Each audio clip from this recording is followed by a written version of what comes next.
House Speaker Kevin McCarthy announcing just a short time ago that he is directing House Republicans to open a formal impeachment inquiry against President Biden. Hello, everyone. This is Outnumbered. I'm Emily Campagno, here with my co-hosts, Kayleigh McEnany and Harris Faulkner. And also joining us today, Fox News contributor, president of KA Consulting, and former senior counselor to President Trump, Kellyanne Conway, and Fox News contributor, Steve Hilton. Now, Speaker McCarthy is calling the impeachment inquiry a logical next step in the multiple probes surrounding President Biden and his role in his son Hunter's overseas business dealings. Watch. These are allegations of abuse of power, obstruction, and corruption, and they warrant further investigation by the House of Representatives. That's why today I am directing our House committee to open a formal impeachment inquiry into President Joe Biden. This logical next step will give our committees the full power to gather all the facts and answers for the American public. That's exactly what we want to know, the answers. I believe the President would want to answer these questions and allegations as well. Now, I do not make this decision lightly. And regardless of your party or who you voted for, these facts should concern all Americans. The American people deserve to know that the public offices are not for sale, and that the federal government is not being used to cover up the actions of a politically associated family. Now, I would encourage the President and his team to fully cooperate with this investigation in the interests of transparency. We are committed to getting the answers for the American public. Nothing more, nothing less. We will go wherever the evidence takes us. Kellyanne Conway, quite a development. Your thoughts?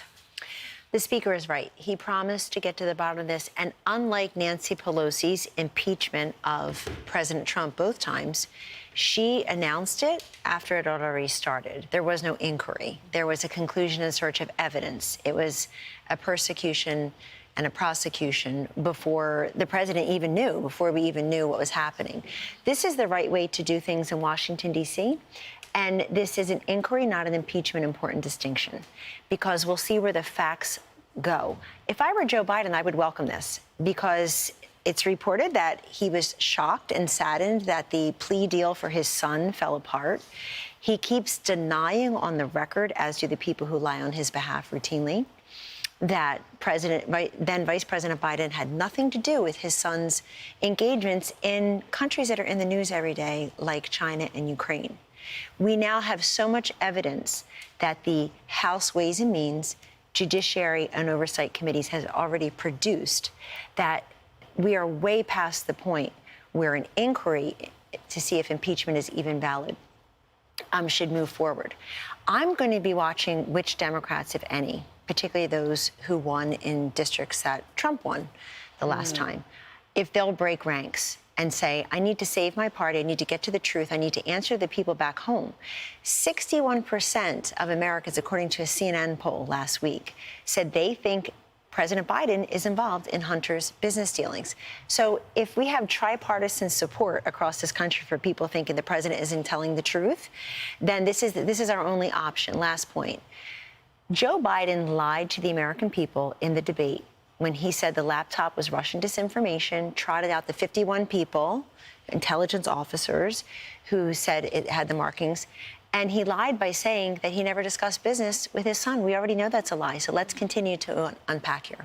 And Steve, I want to draw out one of Kellyanne's points and actually call out the inverse. So for those Republicans who have districts that was carried by Biden, a lot of them, the argument goes, is that they might wish or have wished that it was done the Pelosi way, just an impeachment announced, and sort of saves them the trouble of being held accountable. But in a Wall Street Journal op-ed, the argument is for exactly that. By forcing the impeachment inquiry, it then forces the evidence to be uncovered and for those votes to become, again, holding that accountability that in the long term serves us better. Yes, because what's important here is the substance, not the politics.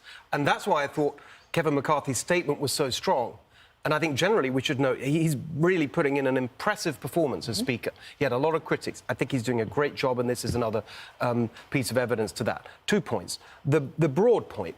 You hear critics, and even on Fox this morning I heard someone saying, well, you know, this isn't that big. It doesn't rise to the level of impeachment.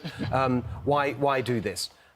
It's absolutely central to what's gone wrong with our politics. The story here, which is about pay to play, influence peddling, lobbying, donations, getting the outcome you want from our political system. That is the rot at the heart of our political system, the systemic corruption in Washington that gave rise to Donald Trump, that gave rise even to Bernie Sanders. That's what this is all about. Of course, it needs to be investigated. Secondly, they say, well, it's not a big deal in terms of the specifics here, and Comer's doing a good job. Why do we need impeachment? Is he really? We haven't even touched the real scandal here, cash for gas, US taxpayer money going to Burisma when Biden was in charge of policy on Ukraine and his son was on the board, and the trail of money involving Democrat senators. There's so much to uncover. That's why we need this. And Kayleigh, the argument as well is that the subpoena power of an impeachment or an impeachment inquiry is such that it would render Congress to sort of call back at the apex of their power. Yes. So the argument is that the administration keeps saying there's no evidence here. But the counter to that is there's no evidence because you have stonewalled every attempt at obtaining that evidence, both in the private and the public sector. So here, perhaps, would be able to then let in the sunlight in an accountable way that the Americans then can then depend on for its accuracy. For sure. An impeachment inquiry allows them to potentially get to the bank records that have been stonewalled, to get to the 5,400 records that the National Archives has that have yet to be turned over. But let's look at the facts here. Why are we here at this moment? Okay, Devin Archer, a partner to Hunter Biden, you know, no great friend of Republicans, comes forward and says Joe Biden was the brand. Joe Biden was vice president at that time.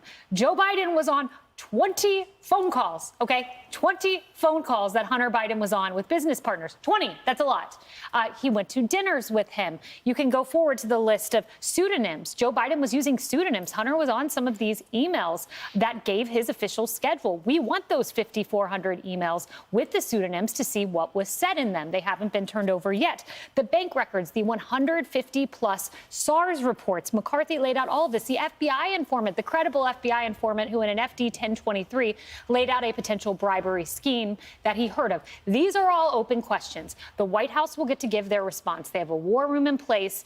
And the one admonition I would give to Republicans is impeachment does give Joe Biden a place to frame himself as a victim. They are very confident in the White House that they can use the Bill Clinton model, where Bill Clinton got to his highest approval rating at 73%. So I think the way Kevin McCarthy went about this was methodical. It was smart. It didn't overplay his hand. And every Republican out in the press should follow that model. Yeah, you know what's really critical about what you just said, though, and I think that he won't choose to play the victim because it then makes him look even weaker. And with the acuity and age arguments against him, doing that would almost seal his fate with Democrats who would love nothing more right now than to take him off the ticket. Because then it takes that shiny ball out of the way and maybe can get to somebody who actually could compete against Republicans. We have seen how, you know, Nikki Haley and really the whole group of GOP candidates can beat this president in a hypothetical. So look, there are 5 Republicans who are against impeachment inquiry at this point. And I love what Kellyanne said. She said, look, this is the process. We're actually going to see the process. And that means that those 5 could put some pressure on McCarthy to do exactly what you said. Don't turn this into a circus. Don't overreach on this. Let's have some leverage. Let's have it come through sobriety and just staying straight and narrow to get through the facts, to the facts, and deliver them to the American people. And at the end of the day, if this doesn't end up in handing somebody at the DOJ a case that they can adjudicate against the president, then what is the other win for Republicans? The American people get to know the truth. And that might be just as, if not more valuable, to a voting public before November 2024. Some people start voting at the end of August. That's right. Before that election. So they got to get moving. Final thoughts, Kelly? Well, quickly, people think it's just about age when they look at the polling data. saying even a majority of Democrats now say they don't think Joe Biden is capable for the job. For those Democrats, this is part of it. It's not just age and acuity, agility and ability. It's that they don't want to be dragged down as a Democratic Party by an octogenarian who's every minute of 80, but who also doesn't have any upside anymore. That CNN, the Fox News poll last week, the CNN poll recently, there was no good news for Joe Biden. His personal attributes, he doesn't inspire confidence. He doesn't have a plan. He doesn't care about people like me. His approval rating, his electability against all the Republicans. There literally is no upside to Joe Biden. I would argue even to Kamala Harris at the moment. But baked in these numbers about Democrats and certainly independents, a tripartisan belief that Joe Biden can't handle the job, I've got to believe as part of this scandalabra that is developing for the Biden White House. He's just not worth it. Hey everyone, I'm Emily Campagno. Catch me and my co-hosts Harris Faulkner and Kaylee McEnany on Outnumbered every weekday at 12 p.m. Eastern, or set your DVR. Also, don't forget to subscribe to the Fox News YouTube page for daily highlights.